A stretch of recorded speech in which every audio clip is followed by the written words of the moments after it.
Sampai jam berapa kita? Assalamualaikum warahmatullahi wabarakatuh. Alhamdulillah wassalatu wassalamu ala Rasulillah wa ala alihi wa sahbihi wa mawalah amma ba'du. Melanjutkan pembacaan tafsir Ibnu Katsir. Ibnu Katsir ini salah seorang ahli tafsir dan juga ahli ilmu yang lainnya, di mana kekhasan tafsir beliau ini, semua tafsirnya itu merujuk kepada teks-teks klasik gitu, ya, hadis. Begitu juga umpamanya kalau tidak ada hadis, ada perkataan sahabat. Jadi beliau itu tidak mau menggunakan logika dulu yang pertama, ya. Jadi dalam menafsirkan Quran itu beliau menafsirkannya dengan yang pertama Quran sesama Quran, dan kalau tidak ada Quran maka beliau menafsirkannya melalui hadis, karena sesungguhnya hadis itu kan terjemahan dari Al-Quran, ya. Jadi apa yang disebutkan oleh Allah dalam Al-Quran itu secara global, maka detailnya itu ada di dalam hadis. Makanya beliau dan ulama yang lain seperti beliau ini sampai sekarang tafsirnya itu bertahan terus di mana-mana, karena boleh dianggap ori gitulah, ya, menafsirkan Quran dengan hadis, karena Quran itu dari Allah, hadis itu juga wahyu dari Allah, sehingga Quran dan hadis itu saling menafsirkan. Ya, berbeda dengan sebahagian yang lain menafsirkan dengan logika. Nah, logika ini untuk suatu zaman cocok, untuk zaman yang lain belum tentu cocok. Jadi kadang-kadang tidak dibaca, ya, tidak banyak menjadi literatur. Tetapi tafsir yang seperti ini di mana-mana dan terus sampai insya Allah sampai akhir zaman dijadikan rujukan. Inilah salah satunya tafsir Ibnu Katsir. Nah, kita sudah sampai insya Allah ayat yang ke-11 dari surah Al-Baqarah.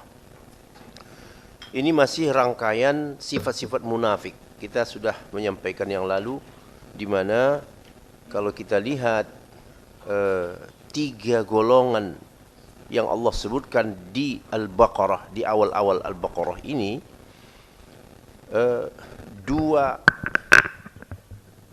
empat ayatnya itu mengenai sifat orang mukmin, 2 ayat setelah itu tentang al-kafirun, namun ada 13 ayat tentang munafikin. Masya Allah, ya.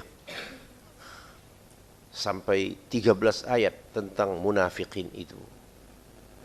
Ya, ini semuanya memberi isyarat apa, Pak? Menghadapi munafik itu jauh lebih berat dari menghadapi kafirin. Karena bajunya baju muslim, hatinya hati kafir. Nah, ini dia, ya. Penampilan muslim, tetapi hati kafirun. Nah, kalau mukminun itu ya sebaliknya, luar dalam beriman, ya. Di luarnya dia mengatakan saya muslim, di dalam hatinya juga dia ya komitmen pada Islam, dan dalam kesehariannya juga nampak gitu. Ya, jadi dia tidak berdiri di 2 kaki apalagi 3 kaki. Kesana mau sini mau gitu. Ya, jadi munafik itu dia berpenampilan Islam supaya dianggap dia sama seperti orang beriman, tetapi keberpihakannya kepada orang kafir. Ya, keberpihakannya justru kepada orang kafir, membela kepentingan al-kafirun, ya, dan mengadu domba. Kadang-kadang mereka ini mengadu domba supaya di antara orang-orang mukmin itu terjadi perpecahan. Nah, ini ayat ke-11. Allah berfirman, "Wa idza qila lahum la tufsidu fil ardi qalu innama nahnu muslihun." Ala innahum humul mufsidun walakin la yash'urun. Kalau kita menyimak bagus juga ya. Kalau ada terjemahan gitu, simak supaya lebih mantap. Jika dikatakan kepada mereka, maksudnya kepada orang-orang munafik itu, janganlah kamu berbuat kerusakan di bumi. Mereka menjawab, justru kami melakukan perbaikan. Nah, ini dia ya. Justru kami melakukan perbaikan, islah. Lalu ayat 12-nya jawaban Allah. Ala innahum humul mufsiduna walakin la yash'urun. Ketahuilah sesungguhnya mereka itulah kaum perusak, akan tetapi mereka tidak menyadari. Nah, lihat nih. Jadi luar biasa ini Pak ya. Beginilah sifat munafik itu. Dia performannya bagus, sehingga orang suka tertipu, seolah-olah membangun. Dia bilang kami ya melakukan perbaikan nih sebenarnya, ya. Tetapi hakikat Allah tahu. Kamu itu bukan melakukan perbaikan, justru kamu itu merusak. Di luar kelihatan bagus, masuk ke dalam, telusuri, hancur. Ya, semua hancur. Nah, mereka pelaku inilah yang disebut dengan munafikun itu. Cuma orang-orang awam ya tidak tahu, yang kelihatan kan yang luarnya aja. Oh bagus ya, ada kemajuan nih, hebat. Tetapi bagi orang yang berakal, melihat lebih masuk ke dalam detailnya, wah ini cuma tampilan saja yang bagus, isinya hancur. Nah itulah kira-kira supaya kita bisa mengerti ya, bahwa orang munafik ini suka ya menipu khususnya yang bisa ditipu ini orang awam yang tidak punya basic, melihat ya sepintas saja, melihat sepintas bagus, dia bilang itulah yang bagus, itu hebat, itu kemajuan tuh. Tetapi Allah, ala innahum humul mufsiduna, ketahuilah sesungguhnya mereka itulah kaum perusak, tetapi mereka la yash'urun, mereka tidak menyadari. Ini gambaran umum tentang dua ayat ini. Mari kita lihat tafsir dari Ibnu Katsir. As-Suddi, seorang imam tafsir, melaporkan dari Ibnu Mas'ud dan dari beberapa sahabat Nabi, humul mufsid, humul munafiqun. Yang dimaksud dalam ayat 11 ini adalah orang-orang munafik. Karena memang tadi kan rangkaian orang-orang munafik. Lalu tadi disebut la tufsidu, ada kata-kata fasad. Janganlah kamu berbuat kerusakan. Nah, ini yang akan dijabarkan oleh Ibnu Katsir mengenai kerusakan ini. La tufsidu fil ard. Jangan, dan ini ayat ini berulang kan? Berulang-ulang di banyak ayat. Jangan kamu melakukan kerusakan di muka bumi. Jangan melakukan kerusakan di muka bumi. Nah, di sini akan disebutkan ya kira-kira definisi berbuat kerusakan itu apa? Ya. Apa namanya? Pengertian berbuat kerusakan itu, mari kita lihat. Al-fasadu fil ard, kerusakan di muka bumi itu adalah kekufuran dan melakukan maksiat. Itu rupanya maksudnya. Kekufuran dan melakukan kemaksiatan. Wal amalu bil ma'siyah. Al kufru, kekafiran. Jadi orang-orang yang menampakkan kekafiran, sesungguhnya mereka itu merusak. Kemudian begitu juga al-amal bil ma'siyah, melakukan perbuatan maksiat, judi, khamar, zina, homoseksual, korupsi, penyalahgunaan wewenang, menzalimi orang, memperalat hukum untuk kepentingan, itu semuanya apa? Maksiat. Dan itulah yang dimaksud dengan berbuat kerusakan. Masya Allah, ya. Jadi kalau kita lihat terjemahan dalam kamus, ya fasad ini kalau dalam terjemahan Arab Inggris itu corruption, ya, artinya kerusakan betul. Yang sifatnya kerusakan itu umum gitu. Cuma di kita lebih dalam bahasa kita sehari-hari, corruption ini kan ya apa namanya, korupsi kita terjemahkan. Tetapi sebenarnya corruption itu lebih umum, segala macam bentuk kerusakan, penyalahgunaan. Nah itu semuanya masuk dalam ya kata ini. Jadi di dalam tafsir pengertian kerusakan itu adalah al-kufru, kekafiran, pembangkangan, ya. Kafir itu katanya membangkang, Pak. Pembangkangan terhadap Allah Ta'ala dan melakukan perbuatan maksiat. Nah, seorang ahli tafsir lain bernama Abul Aliyah, tadi As-Suddi, sekarang namanya Abul Aliyah,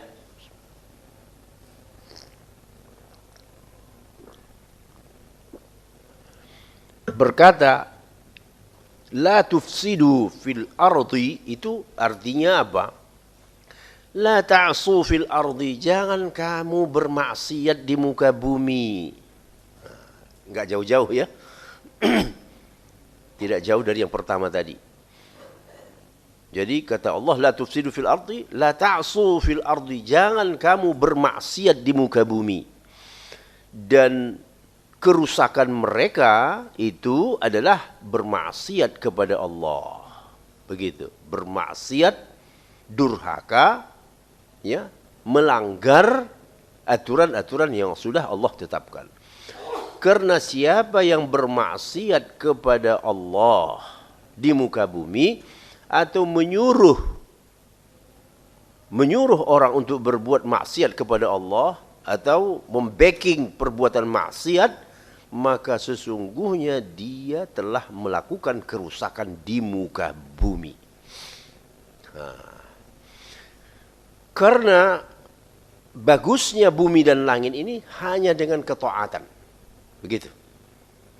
Jadi membangun bumi, memajukan bumi, dan begitu juga dengan langit adalah dengan taat, bitta'ah, dengan ketaatan. Jadi lawan taat ini kan maksiat. Jadi memperbaiki atau merusak. Memperbaiki itu dengan ketaatan. Merusak itu dengan maksiat.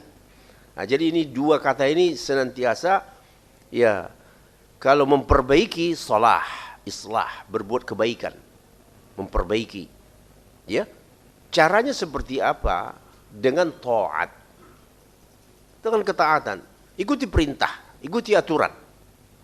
Nah, berbuat kerusakan dengan melawan aturan. Nah, jadi ada juga benarnya dengan kata terjemahan corruption itu, ya, merusak berarti melawan aturan Allah dengan maksiat.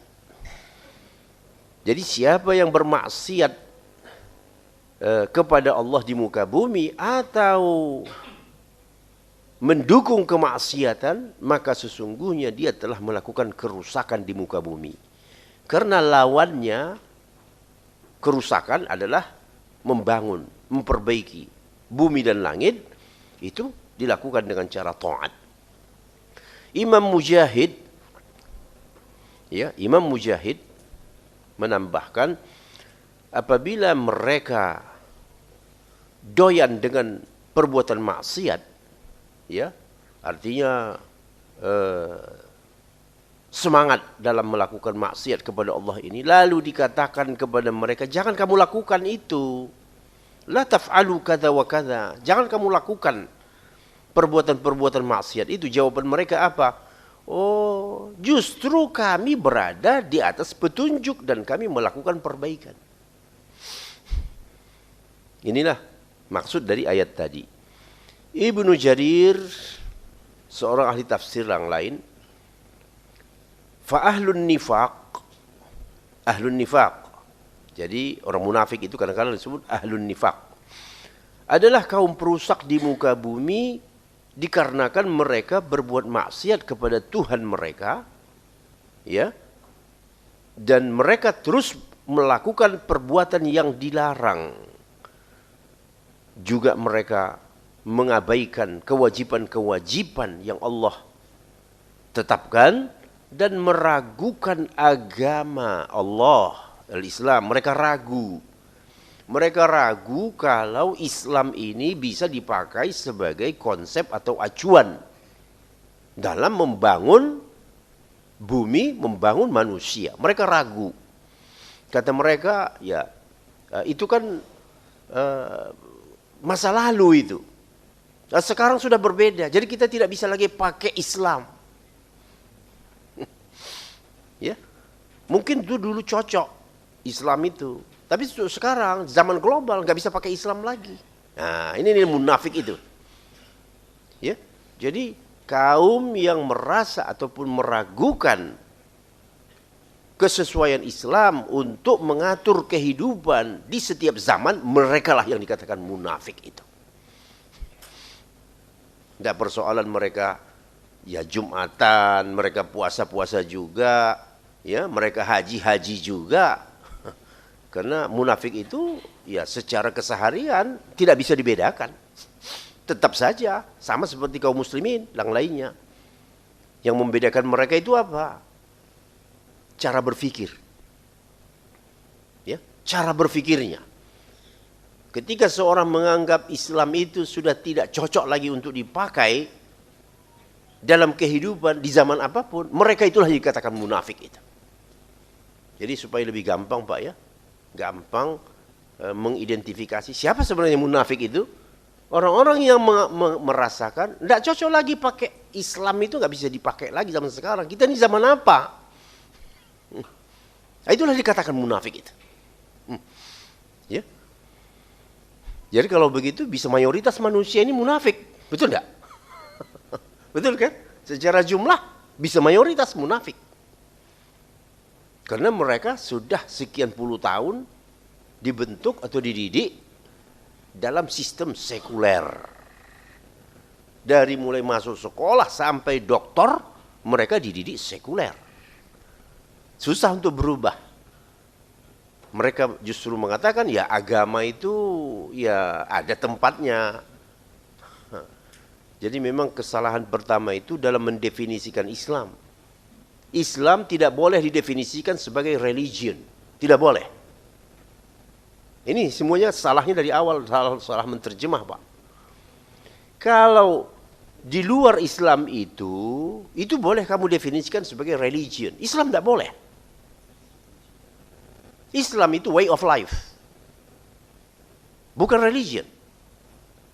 Religion itu hal-hal yang sifatnya ritual, hubungan dengan keyakinan tentang hal-hal yang gaib, begitu. Islam tidak itu hanya bagian dari Islam. Islam itu adalah way of life, ya, pandangan hidup. Nah, kalau kamu tidak mau memakai Islam sebagai pandangan hidup, itulah yang dikatakan munafik. Ya, ya mungkin bahasanya agak keras ya, tapi keras lembut itu kan rasa itu. Ya, kita tidak mau menomorsatukan perasaan. Ya, yang kita utamakan kebenaran. Karena semua orang akan berhadapan dengan siapa?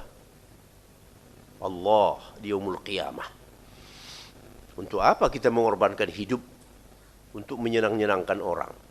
Sementara waktu berhadapan dengan Allah bisa minta bantuan sama orang lain. Masing-masing orang berhadapan satu-satu di hadapan Allah Ta'ala. Ya. Bagaimana waktu berhadapan itu nanti? Apa yang kau fahami tentang agamaku? tentang dinku. Apa yang kau fahami? Kalau sama kita memahaminya sebagai religion, sebagaimana orang di luar Islam, maka berarti kita telah mendustakan Allah Ta'ala.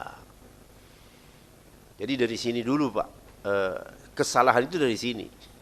Ya, orang sering mendefinisikan Islam itu adalah agama dalam arti sempit, cara beribadah, cara memandang Tuhan, keyakinan-keyakinan yang sifatnya gaib.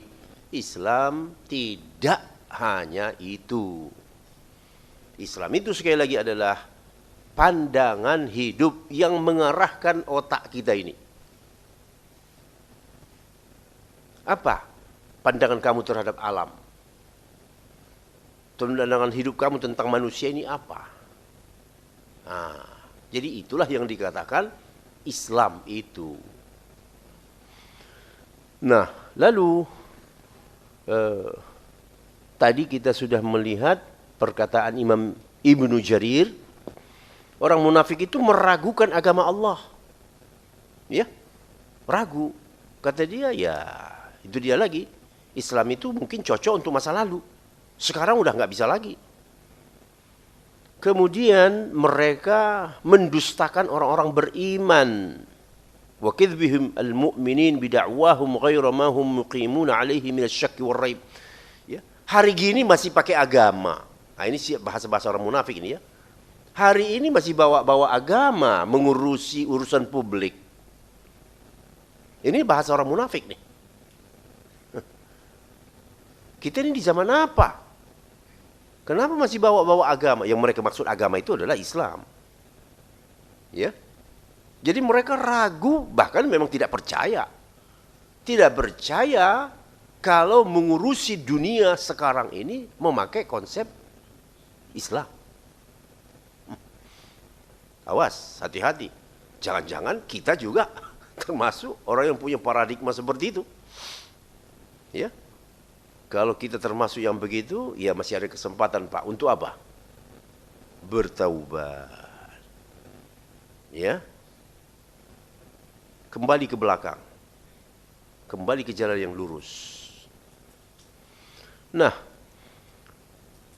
Lalu wa muzaharatuhum ahlat takdzib billahi wa kutubihi wa rusulihi ala awliyaillahi idza wajadu ila dzalika sabila. Dan mereka ini berusaha untuk mengolok-olok orang-orang yang membela agama Allah. Ya. Artinya melecehkan, mengolok-olok, bisa saja sampai ke tingkat mempersekusi para pejuang-pejuang Allah, auliaullah. Apabila mereka mendapatkan kesempatan untuk itu. Maka itulah kerusakan yang dilakukan oleh kaum munafik di muka bumi. Sedangkan mereka punya prasangka bahwa mereka itu melakukan perbaikan. Nah, ini dia ya. Dalam benak mereka, apa yang mereka lakukan itu adalah perbaikan. Tetapi di mata Allah, mereka itu merusak. Fal munafiq, orang munafik karena persoalannya agak sedikit samar-samar di hadapan orang mukminin, ya. Artinya sebagian orang mukmin juga bisa terkecoh, ya, dengan ucapan-ucapan orang-orang munafik itu, ya. Dan juga sifat orang munafik ini suka membangun apa namanya ya. Loyalitas dengan orang kafir untuk mengenyampingkan orang mukmin.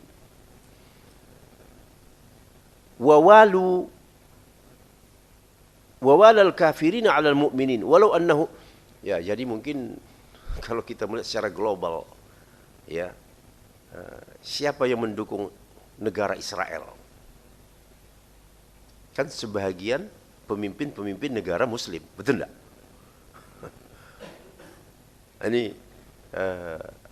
artinya prakteknya di dunia sekarang ini. Yang mendukung Israel, negara Israel itu adalah juga sebahagian pemimpin negara-negara Muslim, bahkan negara Arab lagi, ya, yang merupakan jiran tetangganya Palestina. Kok bisa? Nah, ini dia ya. Kok bisa kamu melarang bantuan kemanusiaan untuk masuk ke Palestina melalui wilayah kamu?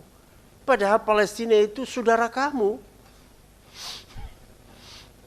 Kok kamu larang? Bahasa manusiawinya pun nggak cocok gitu. Jangankan bahasa agamanya. Bahasa manusiawinya, orang yang lapar harus kamu tolong dong, siapapun dia. Apapun agamanya, harus kamu tolong.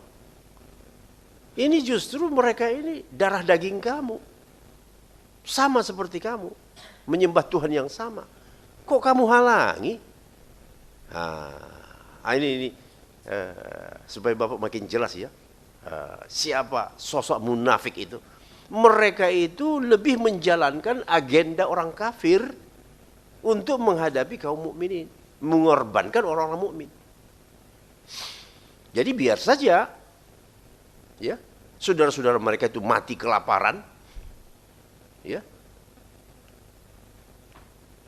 demi untuk menyenangkan siapa? Orang-orang kafir.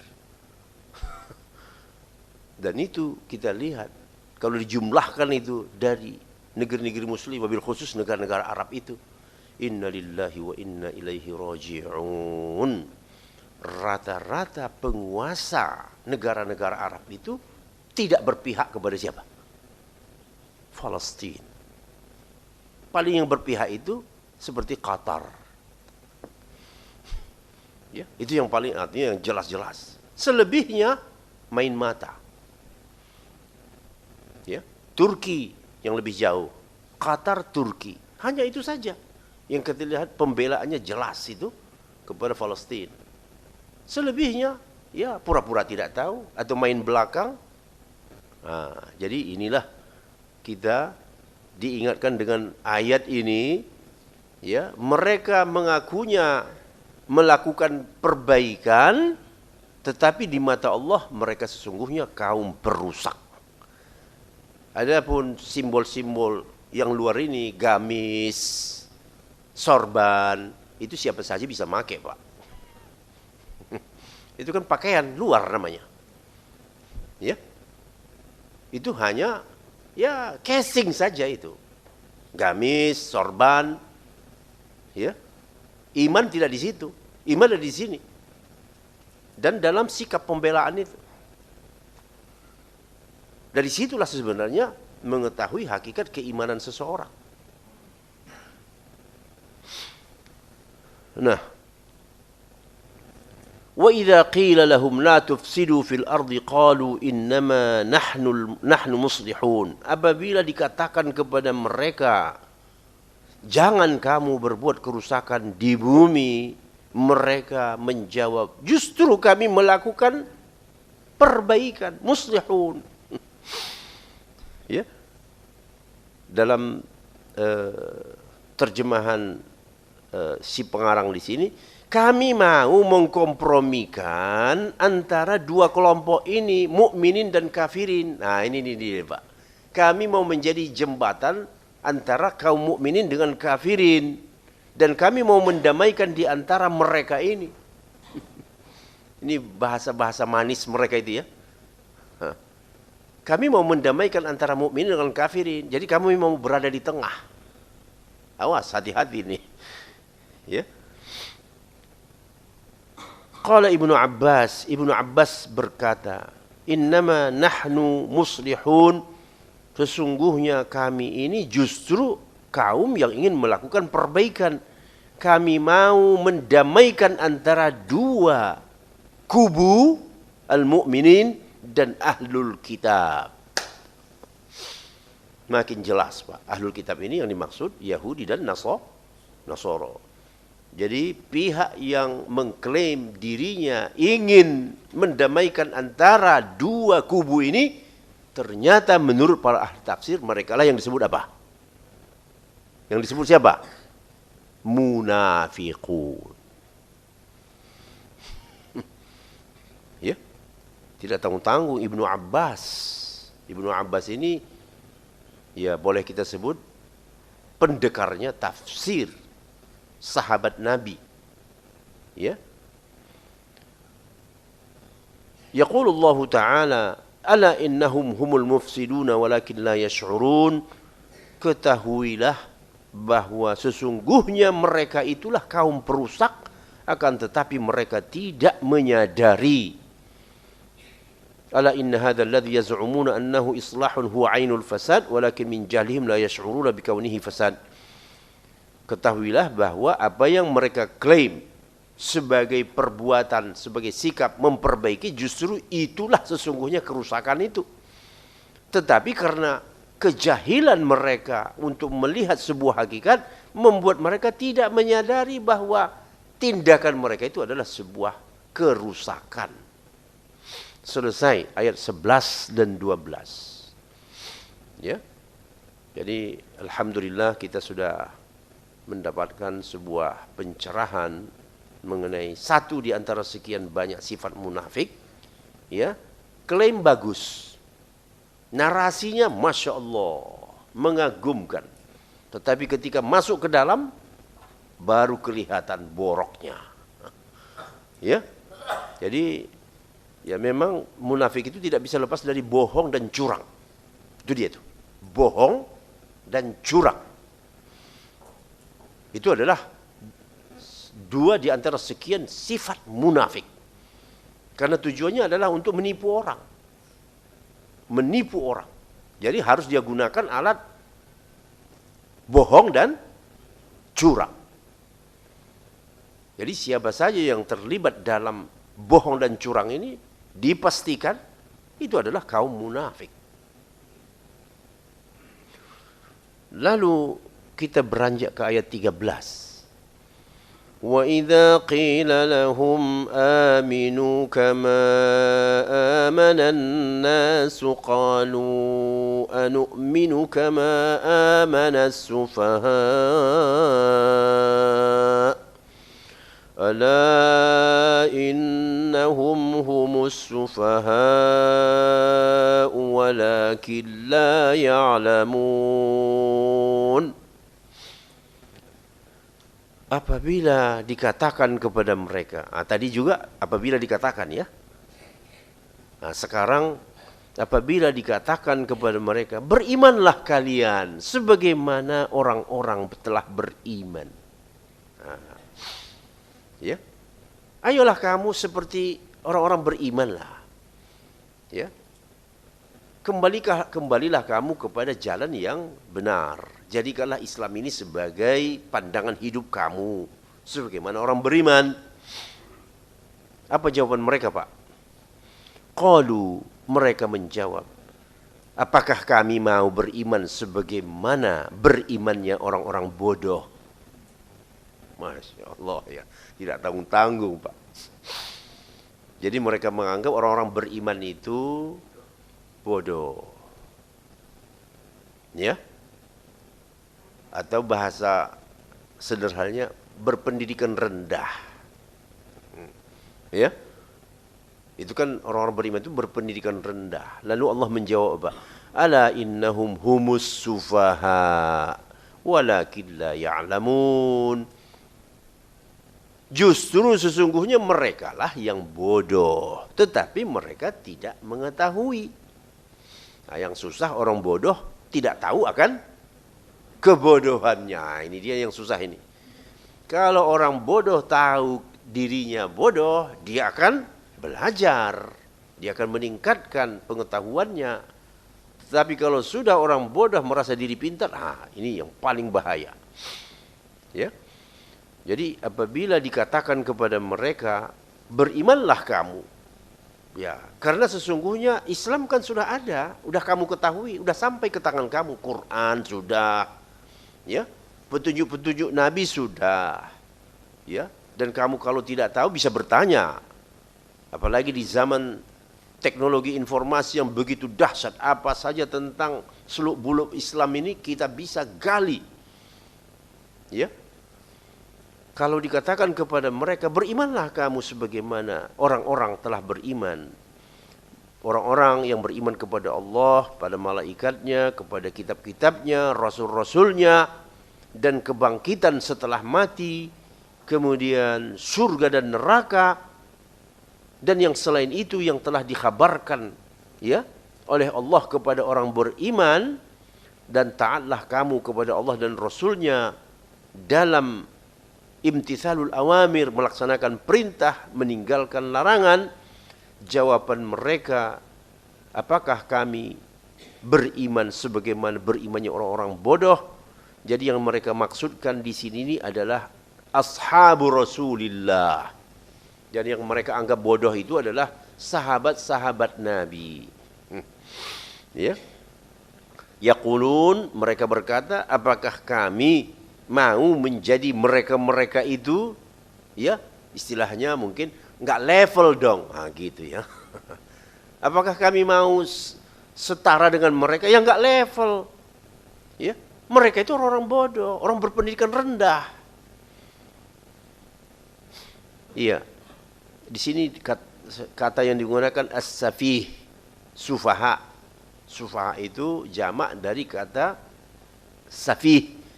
Safih itu adalah al-jahil, ad-dha'ifur ra'i.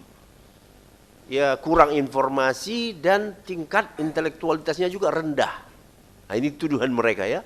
Itu dia tadi, orang-orang berpendidikan rendah. Ya, itu yang dianggap safih. Yang kurang wawasan. Nah, itu juga. Mereka ini kan orang-orang yang kurang wawasannya. Oleh karenanya sammallahu nisa was-sibyan sufaha. Oleh karenanya Allah kadang-kadang di dalam beberapa tempat menyebutkan perempuan dan anak-anak kecil itu sufaha juga. Ya, karena ada unsur ya kurang kurang matang berpikir. Ya, kalau perempuan itu dikatakan sufaha karena terlalu banyak menggunakan perasaan gitu ya. Karena memang itu pas untuk mereka. Kalau perempuan itu diciptakan Allah semuanya menggunakan logika, ya bisa berantem di rumah. Sama-sama pakai logika ya. Makanya Allah ciptakan perempuan itu spesifiknya apa? Lebih banyak menggunakan perasaan. Supaya perpaduan dengan laki-laki, yang satu banyak menggunakan rasio, yang satu menggunakan perasaan. Jadi titik temunya. Jadi yang menggunakan logika harus turun sedikit, begitu ya, harus menyesuaikan diri, karena kamu ini bergaul dengan makhluk yang banyak menggunakan perasaan. Kamu nggak bisa 100% menggunakan logika, bisa ribut terus. Ya, makanya ya harus ini konteks keluarga ya, konteks keluarga. Ya, kita tidak bisa sepenuhnya pakai logika kalau di rumah. Ya, sesekali kita harus sama seperti pasangan yang banyak menggunakan rasa.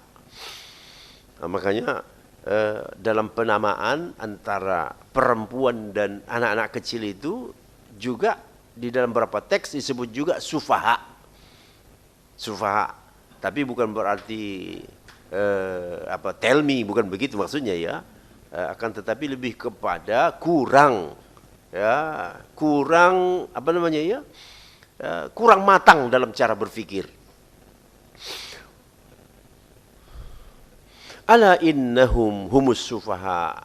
Ketahuilah bahwa sesungguhnya merekalah yang dikatakan sufaha, yang bodoh itu. Tetapi mereka tidak sadar, yakni wa min tamami jahlihim annahum la ya'lamuna bihalihim fid dhalalati wal jahl.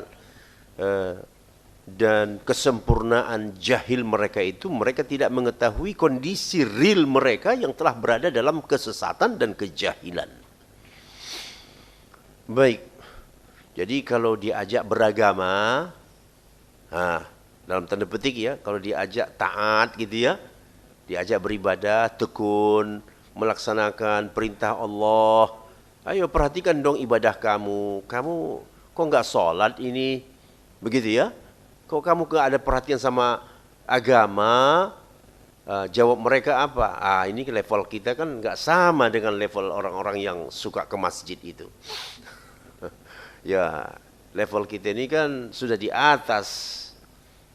Jadi ini kadang-kadang bisa kita jumpai ya, mereka habis-habisan berkarir dan dalam soal pengamalan ibadah, oh mereka sama sekali tidak mempedulikannya. Ya, di masjid aja nggak pernah ketemu, boro-boro mau berdiskusi tentang agama dengan mereka. Ya, blank betul-betul. Ya, yang tahu dia adalah pekerjaannya itu aja. Ya, karirnya dia aja lah yang dia tahu. Ya, kalau informasi tentang din, tentang Islam, ya sama sekali tidak bisa diajak diskusi. Nah, jadi kenapa? Karena mereka itu tadi menganggap ya beragama itu sebuah level yang rendah. Jadi kalau mau pinter, ya nggak usah pakai agama. Ya, begitu. Itulah cara berpikir mereka. Nah, lalu itulah tadi jawaban Allah yang sesungguhnya, ala innahum humus sufaha. Justru mereka lah sesungguhnya yang dianggap sufaha itu, tapi mereka tidak mengetahuinya. Baik, lanjut ke ayat 14. وَإِذَا لَقُوا الَّذِينَ آمَنُوا قَالُوا آمَنَّا وَإِذَا خَلَوْا إِلَى شَيَاطِينِهِمْ قَالُوا إِنَّا مَعَكُمْ إِنَّمَا نَحْنُ مُسْتَهْزِئُونَ. Kalau mereka berjumpa dengan orang beriman, mereka mengatakan, kami beriman juga loh. Nah, begitu ya. Kami beriman juga loh. Tetapi apabila mereka telah berpaling kepada syaitan-syaitan mereka, ini perhatikan Bapak ini ya, bahasa-bahasa yang dipakai oleh Allah itu, wah, tidak tanggung-tanggung itu. Apabila mereka telah kembali ke syaitan-syaitan mereka, lalu mereka mengatakan kepada teman-teman mereka itu, kami bersama kamu, kita satu visi. Ya, kita satu visi. Orang munafik ketika kembali kepada bahasa Allah, kepada syaitan-syaitan mereka. Ya. Innama nahnu mustahzi'un. Kami itu tadi waktu ngumpul sama orang-orang beriman itu, kami hanya sekedar mustahzi'un, mengolok-olok saja. Ya. Supaya mereka mengira bahwa kami itu ya sama dengan mereka, tapi itu hanya ya penampilan saja. Innama nahnu mustahzi'un. Ya Allah. Ya. Lalu Allah menjawab di ayat 15, Allahu yastahzi'u bihim wa yamudduhum fi tughyanihim ya'mahun. Pak ini khusyuk nampaknya. Silakan ayat 14 dan ayat 15 bantu dibaca.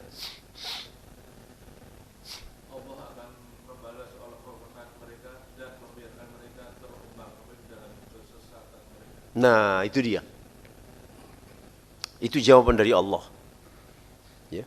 Allah justru mengolok-olok mereka. Kalau kamu bilang kamu mengolok-olok orang beriman, justru Allah mengolok-olok kamu dan membiarkan kamu terombang-ambing dalam kesesatan. Merasa hebat, sesungguhnya tidak ada apa-apanya. Itulah kaum munafik. Ya. Di sini di dalam tafsirnya, apabila mereka orang-orang munafik itu bertemu dengan orang mukminin, ya, mereka mengatakan kami beriman, dan mereka menampakkan keimanan dan loyalitas untuk menipu orang-orang beriman, dan nifaq, ya, dan musana'ah wa taqiyah, ya, cari muka, ya, supaya mengundang simpati. Tetapi apabila khalau ila syayatinihim, apabila mereka sudah meninggalkan ya forum orang-orang beriman tadi, dia kembali ke habitatnya, ya, dia kembali ke gengnya dia. Allah menyebutnya apa? Syayatin mereka. Ya. Luar biasa, mendengarnya saja kita ya seram gitu ya. Jadi Allah menganggap ya kelompok mereka itu, geng mereka itu adalah kumpulan setan-setan. Ya. Wa idza khalau ila syayatinihim, apabila orang-orang munafik. Nah, jadi di sini kan ada 3 Pak ya. Ada kafirun tadi, ada mukminun, yang merasa berdiri di tengah ini, yang mau menjembatani ini dikatakan munafikun itu. Ya. Mereka datang kepada orang beriman. Mereka mengatakan, kita sama loh. Kita sama-sama Islam loh. Kami juga Muslim loh. Tetapi ketika dia keluar dari forum orang mukmin ini, dia pergi kembali ke temannya yang asli, ke setan-setan mereka itu, lah kata dia apa? Inna ma'akum. Kita satu visi. Kita satu visi. Itu tadi, itu hanya penampilan saja. Ya, itu hanya sandiwara. Dan memang kehidupan mereka suka diwarnai sandiwara, Pak. Semuanya sandiwara. Ya, baik. Nanti kita lanjutkan kembali ayat 14 dan 15. Waktunya sudah berakhir. Ada kira-kira yang ingin disampaikan? Oh iya, tafadhol.